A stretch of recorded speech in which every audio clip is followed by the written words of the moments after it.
I refuse to not be first. Do we do enough? Well, I never shut up about it. It must have been about 16, 17. We nicked their guilt rings. Right, the bouncer's guilt ring. This is no good for me. That's the reality. If you want the honest truth, and I see it every day. This is COLM McGuigan for IFL TV, proudly sponsored by Everlast, joined with the great Bernard Hopkins. Bernard, this has a massive fight week feel about it. Talk to me about this whole event and how it looks right now in Vegas. Well, exciting. People are actually excited about the fight. They're excited about the two fighters and two undefeated fighters, two young fighters, very confident. This is the fight where get the wheels rolling and the conversation started going forward in this year and also 2024. This is a super fight, not just because it says it, because the two fighters, they wanted to make this fight. They're at the top of their career. They're young. They're undefeated. They want to prove who's the best in that division.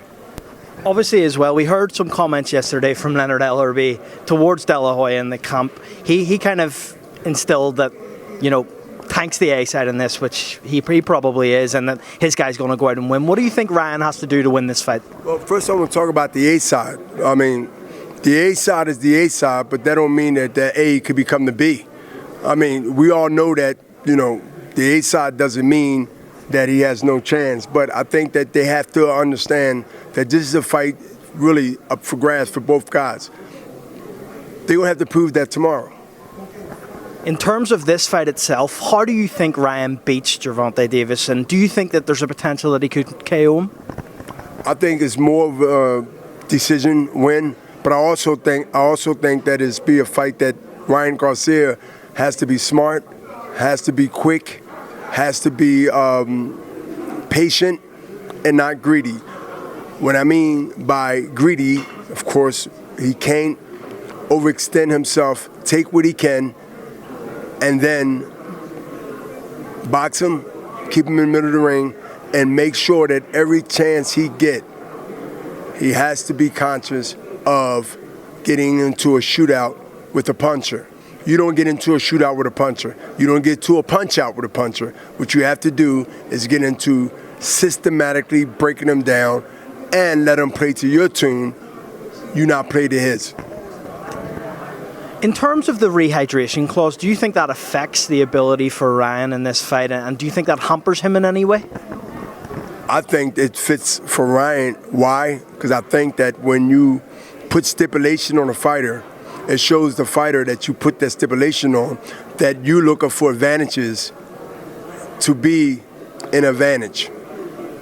That tells everybody that understands when a person says we're in the same weight class, but I'm going to tell you what you can drink, not drink, when to eat, when not to eat. And even if you, get bigger within 24 hours, is that basically false weight, false strength? You cannot get strong in 24 hours. So, to me, it's nervousness. It's trying to get all the advantages. Why do you need advantages when you're undefeated?